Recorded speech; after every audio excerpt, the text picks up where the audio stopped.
कांवड़ के रास्ते में जो भी होटल आते हैं, हिंदू हो, मुसलमान हो, सिख हो, ईसाई हो, किसी धर्म का कोई हो, उसको अपना नाम लिखना होगा। इसलिए ऐसा कहना कि एक धर्म, एक संप्रदाय विशेष को टारगेट किया जा रहा है, ऐसा कुछ नहीं है। नाम बताने का कानून बहुत पहले से है। जैसे अभी हम दिल्ली में खड़े हैं तो दिल्ली में 1956 से ये कानून है।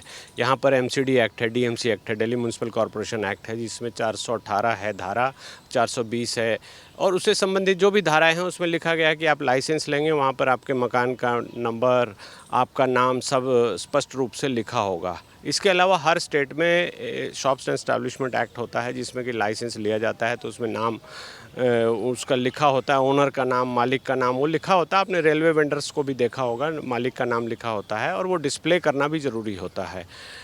तो अगर साइन बोर्ड पर ये चीज़ कह दिया गया है या कहीं से शासन आदेश इस तरह का आया है तो ये सबके लिए है। आप हिंदू हैं तब भी आपको लिखना होगा, आप मुसलमान हैं तब भी लिखना होगा। चूँकि ये कांवड़ यात्रा से इसको लोग जोड़कर राजनीति कर रहे हैं, इसलिए ऐसी बातें उठ रही हैं। उमेश सर, जिस तरीके से पिछले दिनों सीएम योगी आदित्यनाथ की सरकार के द्वारा दिया गया आदेश, जिस पर अब सुप्रीम कोर्ट में भी सुनवाई हुई, पर कोर्ट ने जो है वो उस फैसले यानी कि उस आदेश पर रोक लगा दी, जिसको लेकर विपक्ष लगातार अब भी सवाल उठा रहा है कि कहीं ना कहीं सीएम योगी आदित्यनाथ की सरकार के द्वारा कांवड़ यात्रा के दौरान लाया गया ये आदेश जो है वो विभाजनकारी था। आपकी इस पूरे मामले पर क्या राय है, जिस तरीके से सुप्रीम कोर्ट ने ऑर्डर दिया है और जो आदेश दिया गया था सरकार की तरफ से? देखिए, सुप्रीम कोर्ट ने अभी इंटरिम ऑर्डर दिया है। इस जो यूपी सरकार का आदेश है या जो भी पदाधिकारी का आदेश है उसको अभी क्वैश, इलीगल, अनकॉन्स्टिट्यूशनल ऐसा कुछ नहीं कहा गया है।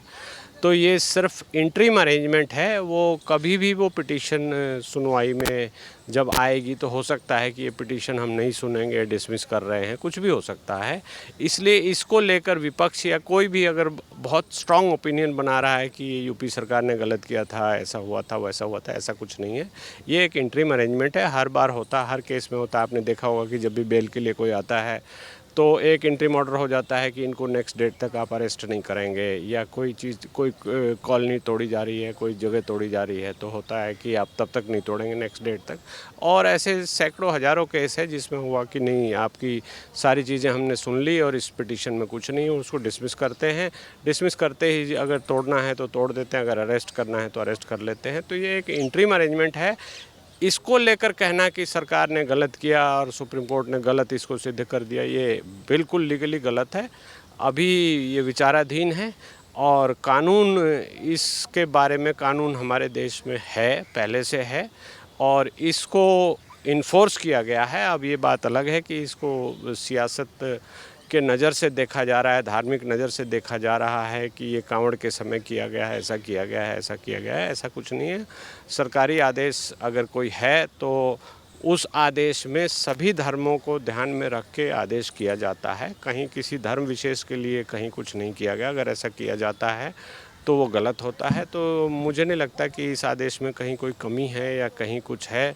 हाँ, ये हो सकता है कि उत्तर प्रदेश सरकार इस आदेश को चेंज करके कोई नया आदेश ले आए और एक्ट्स और प्रोविजंस जो हैं उनको अच्छे से उनकी शक्तियों का, उनके द्वारा प्रदत्त शक्तियों का प्रयोग करते हुए अच्छे से कोई अध्यादेश या कोई चीज़ ऐसा ला दे। ऐसा उत्तर प्रदेश सरकार पहले भी करती रही है। तो इसको लेकर कोई ओपिनियन बनाना या अभी कहना कि सरकार हार गई, उत्तर प्रदेश सरकार हार गई, सुप्रीम कोर्ट ने क्वैश कर दिया, ये बिल्कुल गलत है। मैं इसको नहीं मानता। सर, इसी के साथ अगर हम इस पूरे आदेश की बात करें तो इससे पहले भी उपभोक्ता कानून में भी इस तरीके की चीज़ों को पहले ही जो है यानी कि पहले भी इसी तरीके के प्रावधान है। और अगर योगी आदित्यनाथ की सरकार की तरफ से ये आदेश दिया गया था तो कुछ लोगों ने जो याचिका लगाई सुप्रीम कोर्ट में या फिर हाई कोर्ट में, ये क्यों लगाई गई? जब आखिरकार जब आप किसी चीज़ को बेच रहे हो तो नाम बताने में दिक्कत क्या है? देखिए, नाम बताने का कानून बहुत पहले से है। जैसे अभी हम दिल्ली में खड़े हैं तो दिल्ली में 1956 से ये कानून है। यहाँ पर एमसीडी एक्ट है, डीएमसी एक्ट है, दिल्ली म्यूनसिपल कॉरपोरेशन एक्ट है, जिसमें 418 है धारा, 420 है और उससे संबंधित जो भी धाराएं हैं उसमें लिखा गया है कि आप लाइसेंस लेंगे, वहाँ पर आपके मकान का नंबर, आपका नाम सब स्पष्ट रूप से लिखा होगा। इसके अलावा हर स्टेट में शॉप्स एंड एस्टैब्लिशमेंट एक्ट होता है, जिसमें कि लाइसेंस लिया जाता है तो उसमें नाम उसका लिखा होता है, ओनर का नाम, मालिक का नाम वो लिखा होता है। आपने रेलवे वेंडर्स को भी देखा होगा, मालिक का नाम लिखा होता है और वो डिस्प्ले करना भी ज़रूरी होता है।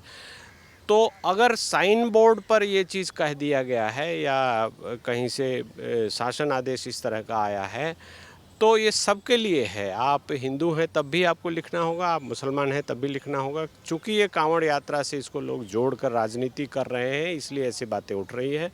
और जिन्होंने इसको चैलेंज किया है उन्होंने तो बहुत सारे ग्राउंड्स, झूठे फरेबी ग्राउंड्स लगाए हैं, जो धीरे धीरे साफ़ हो जाएंगे। आपको पता ही है कि ऐसा कोई कानून हमारे देश में नहीं है। आप मनगढ़ंत बातों पर कुछ भी पिटीशन लगा सकते हैं और सुप्रीम कोर्ट में उस पर सुनवाई भी हो जाती है। ऐसा अक्सर हुआ है और बाद में वो पिटीशन झूठी पाई जाती है, डिसमिस किया जाता है, कॉस्ट भी लगती है।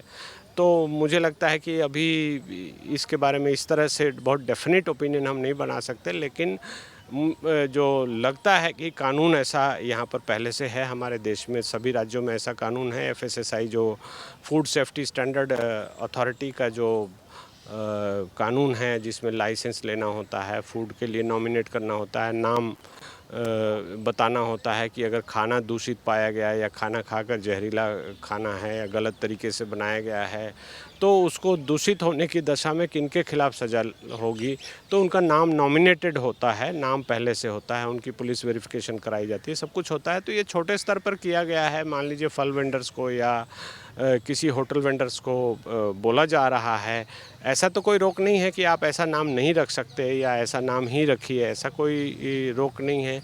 इसलिए मुझे नहीं लगता कि इस कानून में कहीं कोई गड़बड़ी है। और जो उत्तर प्रदेश सरकार ने जो भी किया है, इसको इन्फोर्स करने की कोशिश की है। हो सकता है टाइमिंग इसकी इस तरह की हो कि बवाल मच गया या जो भी कारण हो, लेकिन मुझे कहीं से भी ये गैर कानूनी या कहीं से गलत नहीं दिखाई देता। सर, आपको व्यक्तिगत तौर पर क्या लगता है कि सरकार के द्वारा दिया गया ये आदेश जो है वो सच में विभाजनकारी है, जिस तरीके से आरोप लगाए जा रहे हैं? नहीं, मुझे बिल्कुल नहीं लगता है विभाजनकारी कहीं नहीं है। ये इसमें कहीं कुछ नहीं लिखा है, ये सब पे लागू है। वहाँ पर कांवड़ के रास्ते में जो भी होटल आते हैं, हिंदू हो, मुसलमान हो, सिख हो, ईसाई हो, किसी धर्म का कोई हो, उसको अपना नाम लिखना होगा। इसलिए ऐसा कहना कि एक धर्म, एक संप्रदाय विशेष को टारगेट किया जा रहा है, ऐसा कुछ नहीं है।